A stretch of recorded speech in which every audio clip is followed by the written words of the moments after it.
Peristiwa gunung meletus adalah peristiwa alam yang sering terjadi di Indonesia. Salah satunya adalah meletusnya Gunung Merapi yang terletak di perbatasan daerah istimewa Yogyakarta dan Provinsi Jawa Tengah.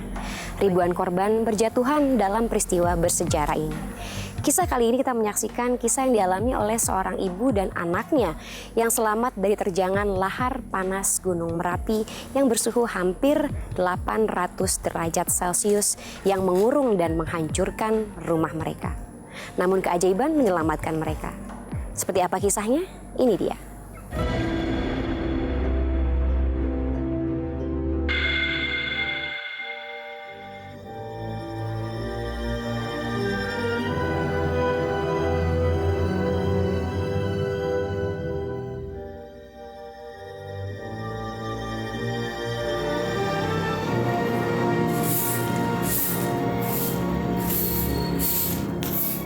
Bu, Bapak berangkat dulu ya.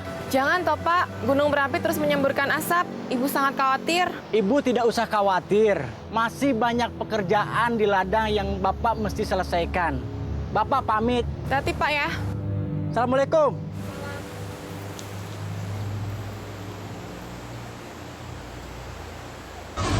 Hari itu saya memang khawatir karena sejak kemarin Gunung Merapi terus mengeluarkan asap putih. Bu, Bapak udah pergi ke ladang toh, Bu? Udah Yun. Oh ya, hari ini kamu masak apa untuk Bapak? Hari ini Yuni masakan yang istimewa buat Bapak. Siapa tahu besok Bapak nggak akan mencicipi lagi masakan Yuni. Entah disadari atau tidak, Yuni melontarkan ucapan yang membuat perasaan ibunya was-was. Belum sempat Nurjana bertanya, Yuni telah berlalu masuk ke dalam rumah. Wah, lontengnya copot.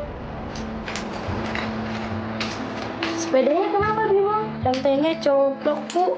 Tuh kan, itu tandanya kamu nggak boleh main. Daripada kamu main, mending nganterin makan untuk Bapak. Yun, apa kamu sudah nyiapin sarapan buat Bapak? Belum, Bu.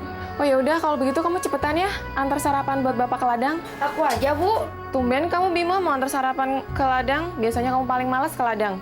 Kan besok Bimo mau pergi jauh, Bu.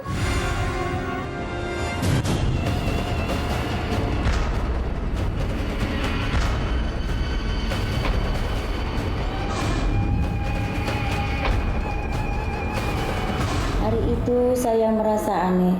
2 kali anak-anak saya mengucapkan kata-kata yang aneh. Saya sempat khawatir terhadap anak-anak saya, tapi saya tak tahu apa yang akan terjadi pada mereka.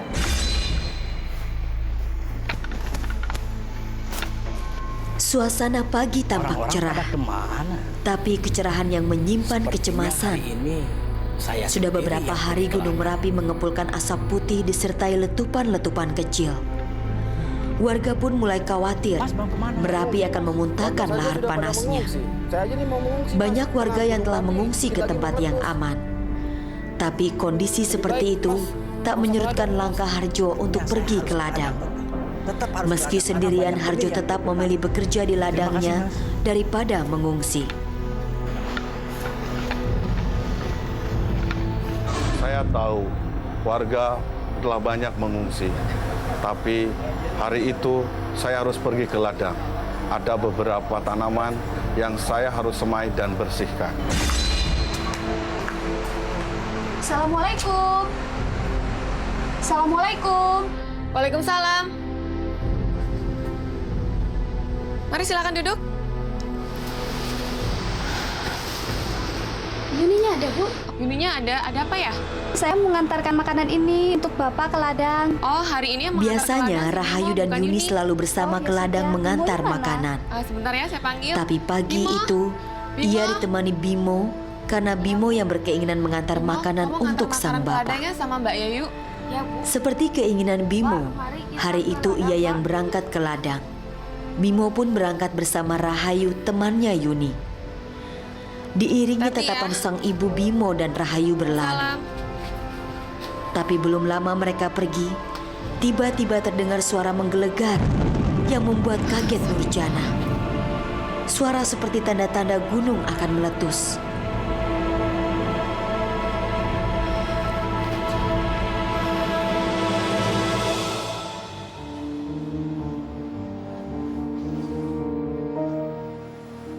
Yun, Ya, Bu. Bu Bimo sudah pergi ke ladang? sudah. Kamu sudah selesai memasak? Sudah kok, Bu. Ini tinggal memasak air untuk minum. Oh, Ibu mau ambil air wudhu, mau sholat duha.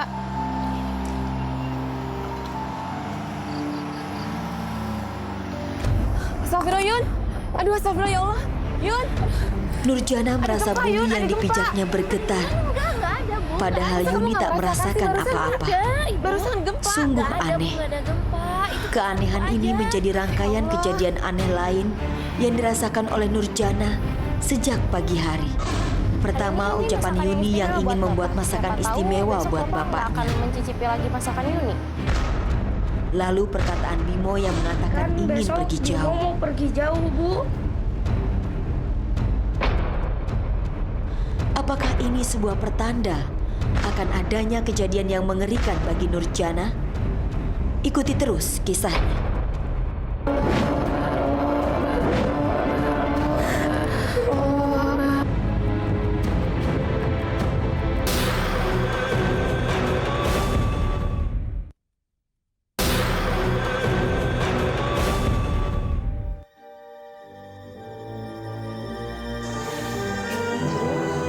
Tadi Ibu benar-benar merasakan getaran itu, Yun. Enggak, Bu. Itu cuma hayalan Ibu saja. Enggak, Yun. Ibu tuh tidak berhayal. Itu benar-benar nyata. Enggak, Bu. Kita doain aja supaya di sana Bapak selamat.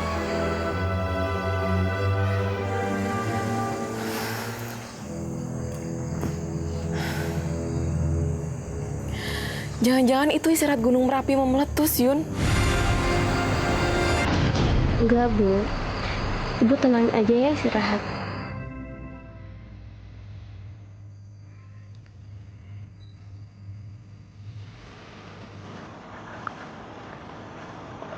Wah.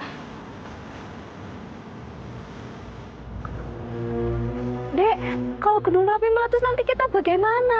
Paling kita mati, Pak. Kelakar Bimo yang mengatakan mereka akan mati berdua bila Gunung Merapi meletus justru menambah rasa takut di benak Rahayu. Saat mereka berdebat, muncullah beberapa anggota tim SAR yang memaksa mereka agar segera turun menuju tempat pengungsian. Mereka mengikuti seorang anggota tim SAR turun ke lokasi pengungsian.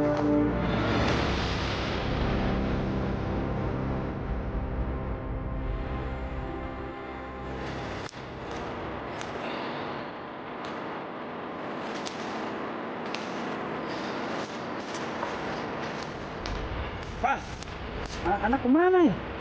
Kok belum pada datang? Hari semakin siang. Harjo dan seorang warga desa yang masih berada di ladang mulai merasa lapar. Tapi yang mereka tunggu belum juga datang. Anak-anak mereka tak satu pun yang muncul. Akhirnya untuk mengusir rasa bosan karena kelamaan menunggu, mereka pun terlibat obrolan yang mengasihkan. Gunung Merapi meletus lagi. Karena mereka belum datang lagi. Tanpa mereka sadari, bahaya letusan Gunung Merapi kian mengancam. Ibu tenang aja ya. Yakin Bapak di sana pasti baik-baik saja kok ya. Yuni bikinin minum ya, Bu. Ya udah, buatin Ibu teh saja ya.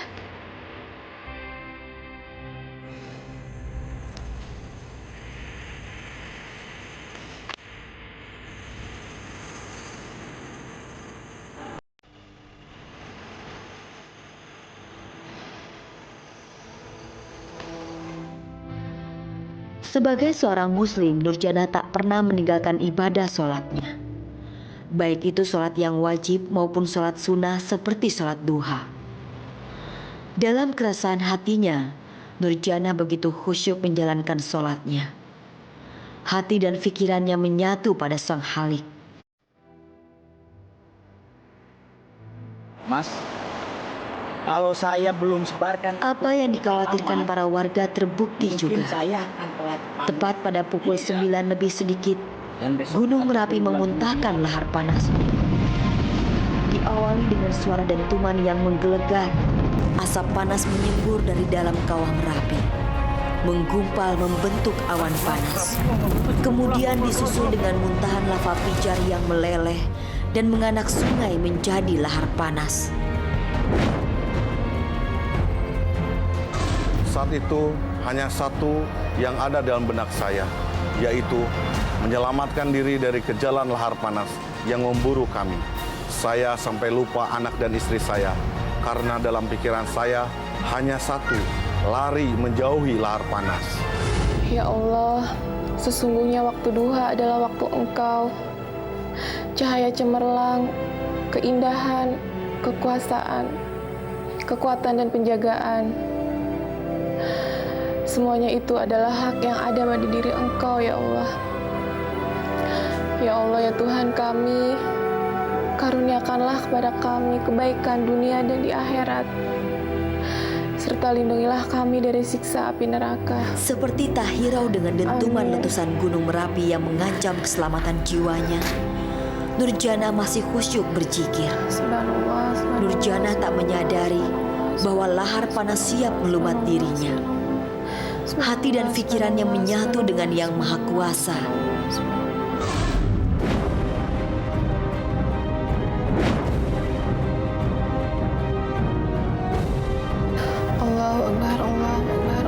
Saat Yuni masuk ke dalam kamar, Nurjana pun tak menyadari kehadiran anaknya tersebut.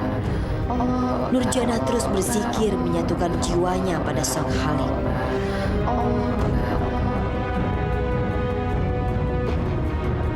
Dua kali lahar panas menerjang rumah Nurjana, menciptakan kobaran api yang menghanguskan rumah Nurjana.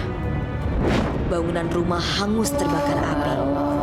Udara panas dengan suhu hampir mencapai 600 derajat Celcius meluluh lantakkan bangunan rumah. Nurjana dan Yuni terkurung dalam jilatan api yang berkobar-kobar. Nurjana hanya pasrah dan terus berzikir mengingat Allah Subhanahu wa Ta'ala.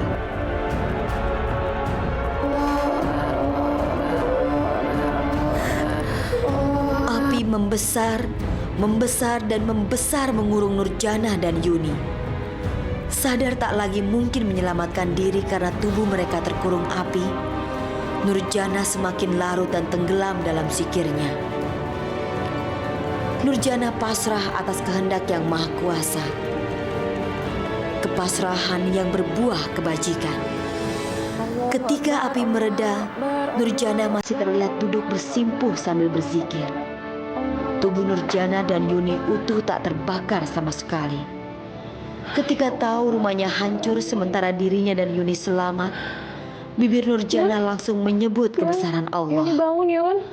Allah menyelamatkan nyawa Nurjana dan Yuni melalui peristiwa yang menurut akal manusia jelas tak mungkin, yakni mampu bertahan hidup di tengah amukan api yang membakarnya.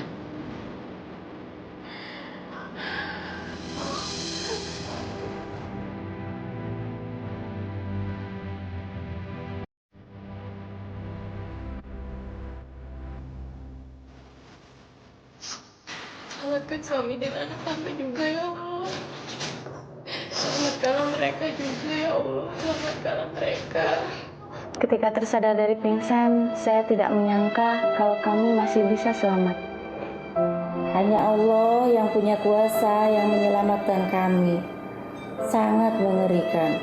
Kami terkurung api dan lahar panas. Tapi berkat pertolongan Allah juga kami bisa selamat. Aryani bangun nak.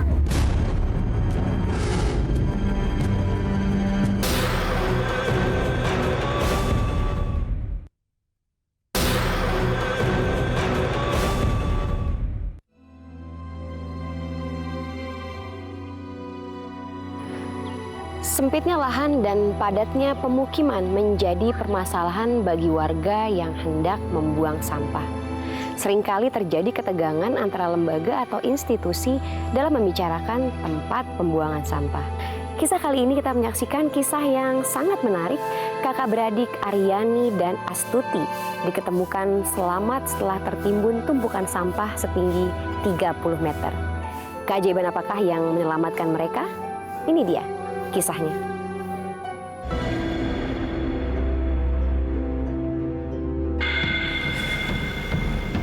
Sumartini hidup bersama 2 anak perempuannya. Suaminya telah lama meninggal. Sumartini begitu menyayangi anak-anaknya, terutama anak bungsunya Aryani. Begitu pula sang kakak Astuti sangat sayang pada adiknya. Mengetahui sang adik belum juga pulang dari bermain, padahal hari semakin beranjak senja, Astuti berinisiatif mencarinya. Memang tadi pagi dia tidak pamit sama kamu? Tadi pagi dia bilang kalau dia mau main ke rumah teman sekolahnya. Ya sudah deh Bu, kalau begitu biar aku aja yang nyari Aryani. Ya sudah, tapi nanti mampir ke rumah nenek kamu juga ya. Assalamualaikum Bu. Waalaikumsalam.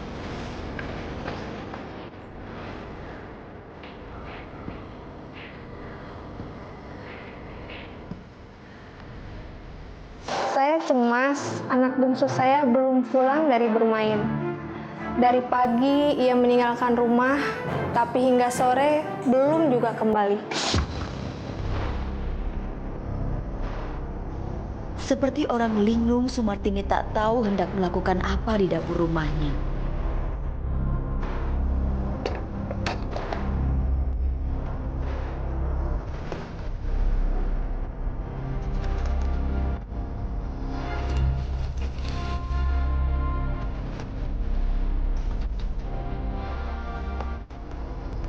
Sumartini lalu memutuskan hendak merebus air. Tapi mendadak panci yang diambilnya jatuh hingga menimbulkan suara yang berisik. Astagfirullahaladzim.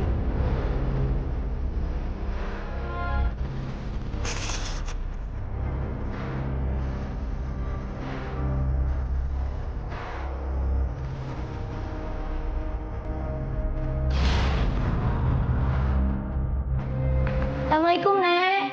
Waalaikumsalam. Kamu ada apa? Ketika Astuti mencari Ini, adiknya Nek, di rumah saya sang nyari Aryani. nenek, Dari tadi pagi hasilnya Aryani tetap belum pulang. nihil. Aryani nggak ada kesini. Aryani tidak ada di rumah Samsiah sang nenek. Ini Astuti. Margani paman Cari mereka Aryani. turut cemas Dari pagi belum pulang. dan akhirnya menemani Astuti mencari kalau tidak ada di Aryani. sini, kamu mau nyari kemana lagi? Ya mungkin nyari ke rumah teman-temannya Aryani kali, Mang. Kalau begitu, biar sama Mang aja nyarinya ya. Yaudah deh, Mang. Assalamualaikum, Nek. Siapa tahu besok nggak ketemu nenek lagi. Nenek Samsiah gelisah, Ya. apalagi saat Astuti sang cucu berkata mungkin besok tak bertemu lagi dengan Samsiah. Mang, bagaimana kalau misalnya gunungan sampah itu mengubur kita semua? Terus, kalau ngomong kamu hati-hati. Oh iya, Mang, iya, Mang.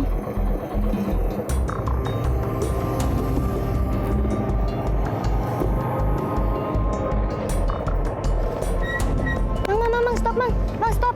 Stop, Mang. Ayo, Mang.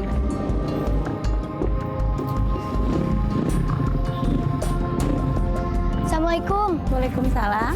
Bu, saya Astuti, kakaknya Aryani. Pencarian Astuti dalam keberadaan Aryani membawanya pada ibu temannya Aryani. Kesini tuh. Tapi hasilnya tetap nihil. Mang, nggak ada. Ya sudah, kita cari ke tempat lain aja. Yaudah deh, Bu. Terima kasih. Assalamualaikum. Mari, Bu. Tak ingin berpanjang-panjang dan juga karena hari mulai beranjak gelap, Astuti segera berpamitan dan berlalu bersama Margani.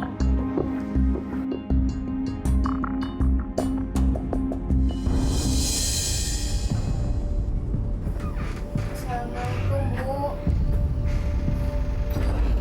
Waalaikumsalam. Aryani, kamu dari mana aja, Nak? Aku diajak main ke rumah neneknya temen, Bu. Ya Allah, kok badanmu panas begini? Kamu istirahat di sini, Nak. Mengetahui tubuh anaknya demam, Sumartini khawatir bukan kepalang. Kekhawatiran itu bertambah besar ketika didengarnya Aryani mengigau dalam tidurnya.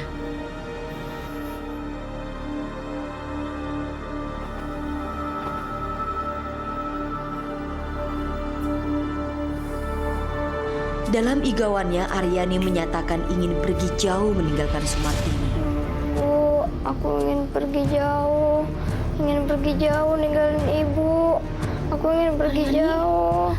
Igawan Aryani merupakan rentetan kejadian aneh yang dialami Sumartini sepanjang pagi itu. Lalu apakah ini sebuah isyarat akan adanya peristiwa yang menyedihkan? Ikuti jawabannya sesaat lagi.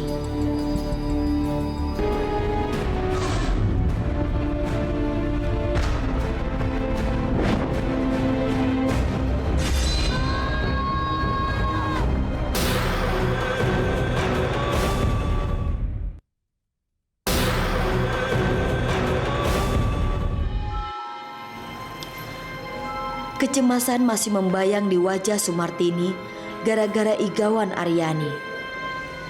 Kecemasan yang bisa dilihat pula oleh Astuti.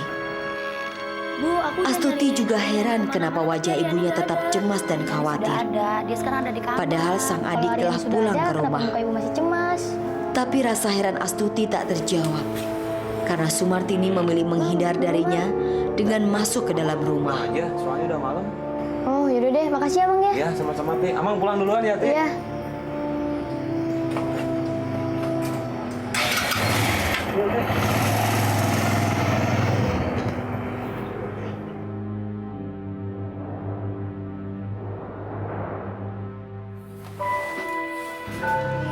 Mengetahui kondisi adiknya yang kurang sehat, Astuti menengok Aryani di kamarnya. Astuti merasa kasihan melihat kondisi adiknya. Ia tak tega melihat Aryani yang demam. Aryani tidur, Aryani. Perasaan Astuti semakin teriris ketika mendengar Aryani mengigau dan memohon agar Astuti jangan meninggalkan dirinya. Astuti hanya berusaha menenangkan adiknya dengan cara menepuk-nepuk pipi Aryani agar Aryani nyaman dalam tidurnya. Usahanya berhasil. Kelihatannya cemas. Aryani pun tertidur dengan pulas. Dia bilang mau pergi jauh. Tadi juga Aryani mengigau seperti itu, Bu. Dia bilang dia mau pergi jauh. Ya mungkin itu karena demam kali, Bu. Ya sudah, sekarang Ibu tidur aja. Sekarang udah larut malam. Ya sudah, kamu tidur duluan saja ya. Ibu belum mengantuk. Yaudah, Bu, aku tidur duluan ya, Bu. Teh! Teh, keluar, Teh! Kepanikan mendadak muncul di tengah malam buta. Teh, buka pintu, Teh! Teh, cepat lari, Teh! Cepat selamatkan diri, Teh! Ada apa di mana? Itu orang-orang pada lari. Ada suara gemuruh di tempat sampah. Anak-anak gimana, Mas? Teteh lari duluan, biar saya yang menyelamatkan anak-anak.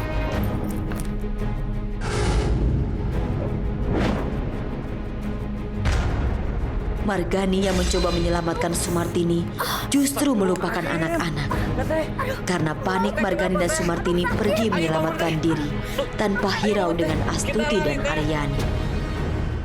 Kepanikan terjadi. Suasana menjadi berisik dan ramai oleh teriakan warga. Suasana hiruk pikuk itulah yang membangunkan Astuti. Aryani! Melihat kepanikan warga, sebenarnya saya tidak tahu apa yang tengah terjadi. Saya hanya ikutan berlari, tapi teringat Aryani, itu hal yang membuat saya kembali lagi ke rumah. Aryani bangun, Aryani. Khawatir keselamatan adiknya, Astuti menerobos masuk ke kamar Aryani. Ada bencana, Aryani bangun. Dengan sigap ia membangunkan Aryani dan mengajak Aryani untuk segera keluar dari kamar. Teh, Ibu masih di dalam kamar. Oh yaudah, kamu tunggu bentar di sini ya.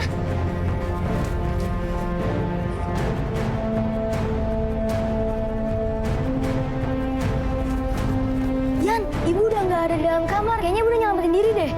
Ya udah, ayo kita pergi dari sini aja yuk.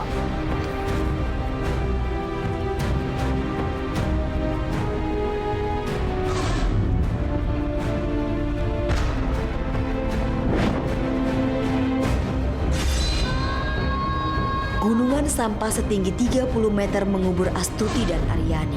Cepat kamu nafas dari sini. Tak ada lagi harapan hidup bagi keduanya. Baunya yang menyengat dan juga tipisnya oksigen akibat tumpukan sampah yang mengurung membuat keduanya kehabisan nafas. Astuti dan Aryani pun pasrah. Ya Allah, selamatkan kami, ya Allah.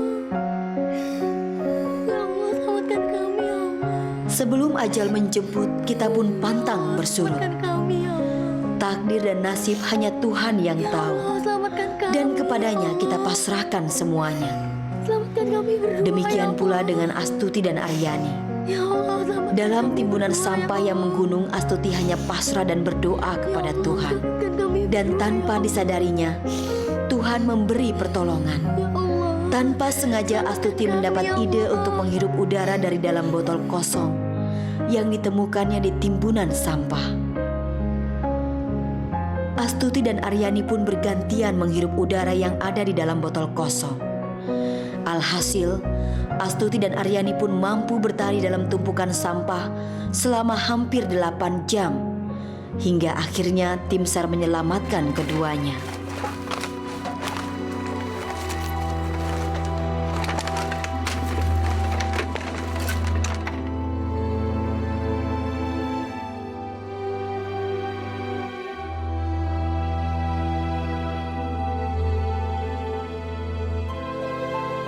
Bisa bertahan dalam tumpukan sampah yang bau dan gelap merupakan mukjizat dari Allah.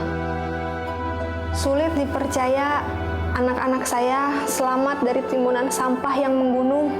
Saya yakin ini berkat pertolongan Allah.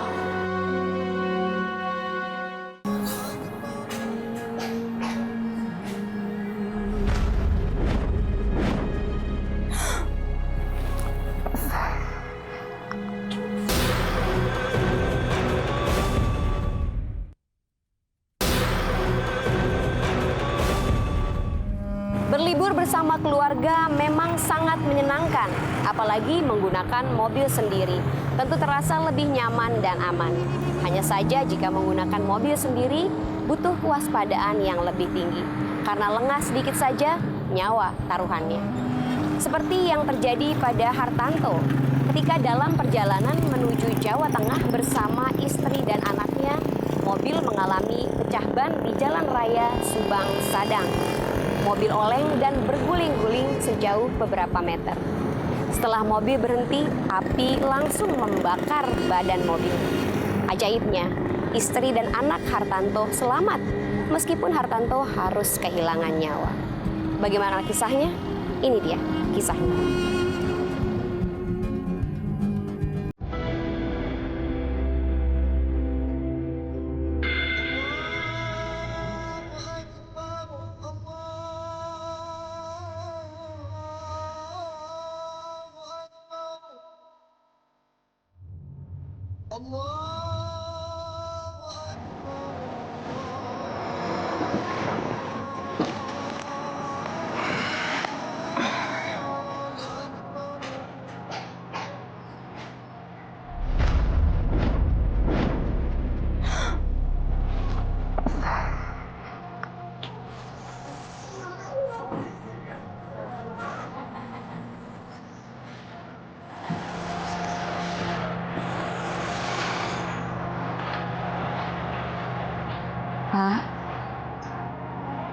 Pak.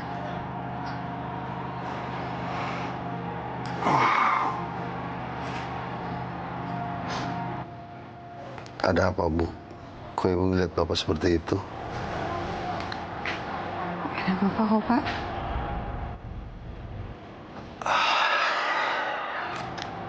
Udah subuh, Pak. Kita sholat yuk.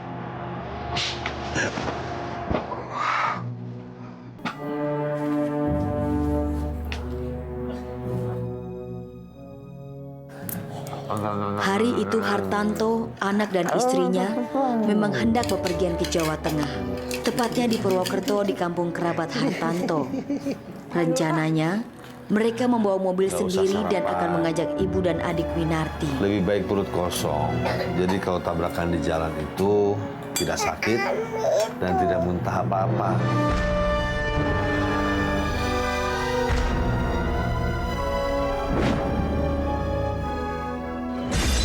Bapak tuh ngomong apa sih? Udah, Ibu makan aja.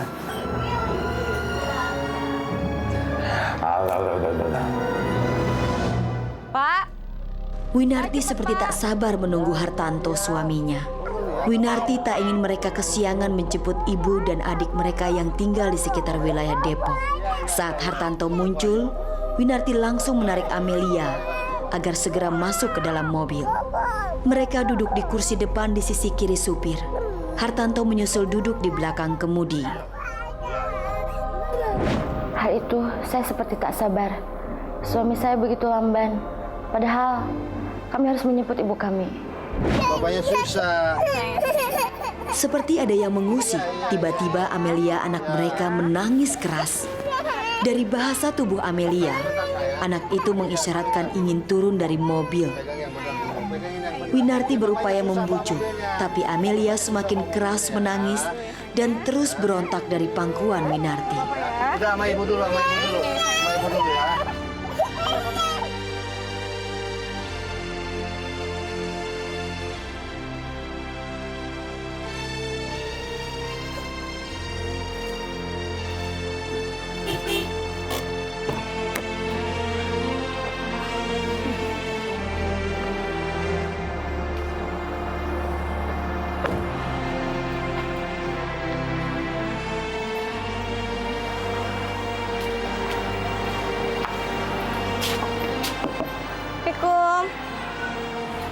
Assalamualaikum. Waalaikumsalam. Mbak. Kok kamu belum siap-siap, Kak? Apa kamu mau jadi ikut? Ibu sakit, Mbak. Ibu sakit?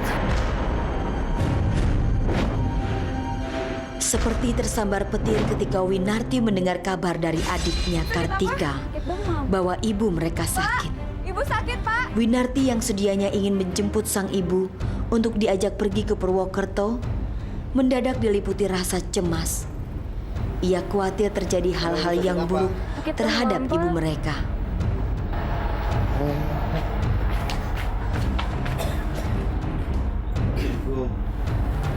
Bu. Ibu. Iya.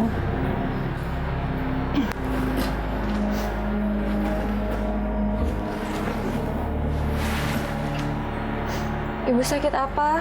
Demam, Ibu, demam. Berhubung ibundanya sakit, Kartika pun membatalkan kepergiannya. Kalian aja yang... Jadinya Hartanto dan anak istrinya yang berangkat ke Purwokerto. Saat berpamitan kembali, Winarti melihat perilaku aneh dari suaminya.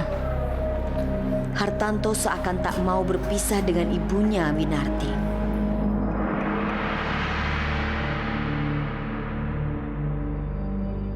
Perasaan Winarti mulai diikuti kecemasan. Ia mulai bertanya-tanya dalam hati, apa ini sebuah isyarat bahwa dirinya akan kehilangan suaminya? Assalamualaikum. Waalaikumsalam.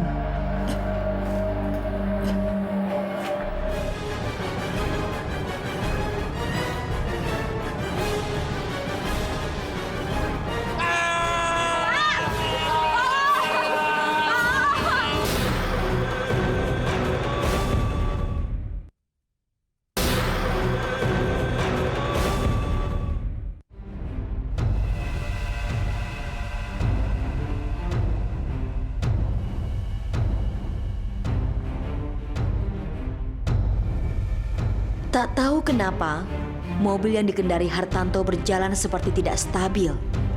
Mobil oleng dan berjalan zigzag, bahkan nyaris menabrak kendaraan yang lainnya.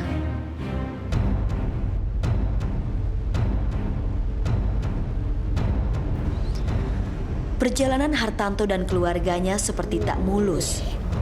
Berkali-kali Hartanto menemui hambatan.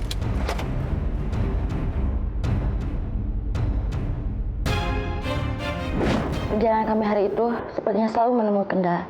Saya juga tak tahu kenapa. Hartanto tak mengerti kenapa mesin mobilnya mati. Padahal saat diperiksa mesin mobilnya tak mengalami kerusakan sedikit pun.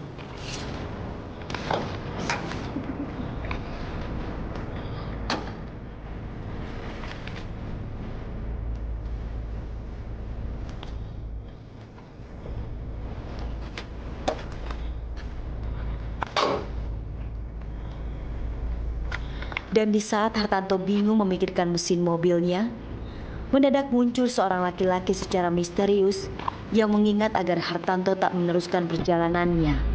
Lebih baik-baik lagi, jangan diteruskan. Laki-laki itu kemudian pergi begitu saja, meninggalkan Hartanto yang kebingungan.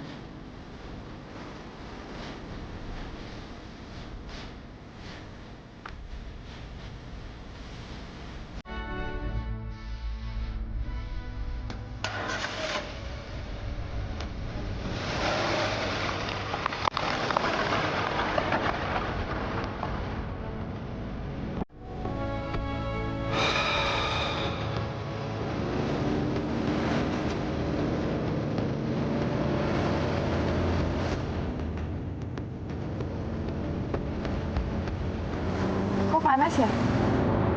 Coba deh nyalain AC-nya.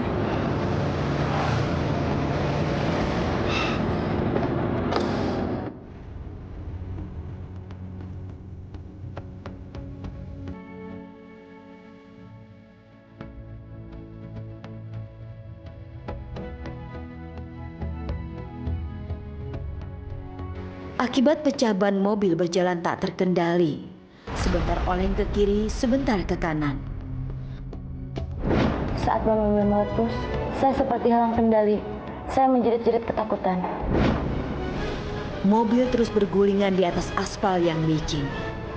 Tak ada lagi yang bisa mencegah. Sesaat setelah mobil terhenti, mesin mobil meledak dan menimbulkan kebakaran. Menyaksikan suami meregang nyawa karena terbakar membuat Winarti semakin histeris. Melihat suami saya meregang nyawa di depan mata saya sendiri membuat saya trauma dan sering ketakutan.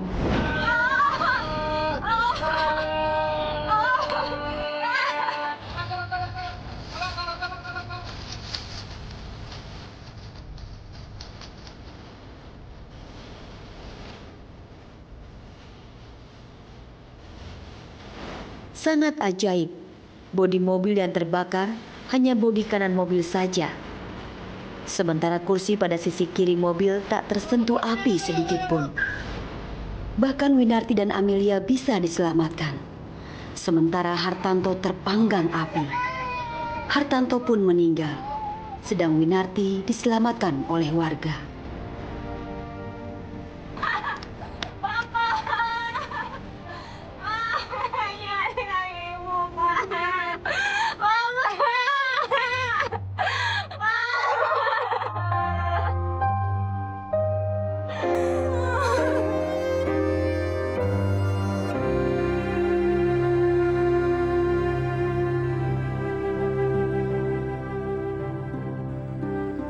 Mengetahui hanya separuh badan mobil yang terbakar membuat saya menjerit ketakutan karena suami saya terpanggang api. Mengetahui kakak dan keponakan saya selamat, saya hanya bisa bersyukur kepada Allah Subhanahu wa Ta'ala. Semua berkat pertolongan Allah semata.